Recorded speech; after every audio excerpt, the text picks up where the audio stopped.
3 वाजले असताना सुद्धा जोगेश्वरी पूर्वेतील ठाकूरनगरमध्ये मात्र झोपेचा चक्काचूर होत असल्याचा आरोप स्थानिक नागरिक करत आहेत। कारण अवंत हेरिटेज या बांधकाम प्रकल्पावर मध्यरात्रीच अवजड यंत्रांचा गडगडाट सुरू असतो। हे दृश्य आम्हाला स्थानिक नागरिकांनी पाठवलेल्या व्हिडिओमधून मिळाले आहेत, ज्यामध्ये स्पष्ट दिसतंय की पहाटेपर्यंत बांधकाम सुरूच आहे। हे व्हिडिओ पहा। रात्रीचा काळोख आहे, पण पोकलेन आणि अवजड मशीनच्या आवाजानं संपूर्ण परिसर दणाणून गेलाय। स्थानिक नागरिकांचा आरोप आहे की रात्री 3 ते पहाटे 4:30 वाजेपर्यंत हे काम सुरू असते।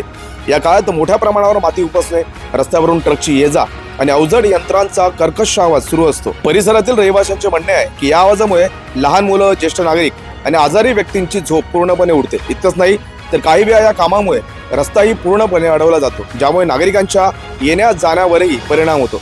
आता प्रश्न असा आहे की कायद्याच्या या चौकटीत हे काम योग्य आहे का?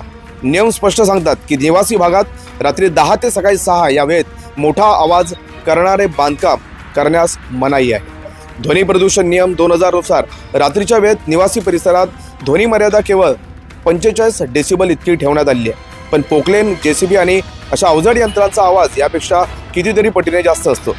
याशिवाय भारतीय दंड संहितेतील कलम 283 नुसार सार्वजनिक रस्ता अडवून लोकांच्या हालचालीत अडथळा निर्माण करणे हा गुन्हा ठरतो। तर कलम 290 नुसार सार्वजनिक उपद्रव निर्माण केल्यास संबंधितांवर कारवाई होऊ शकते।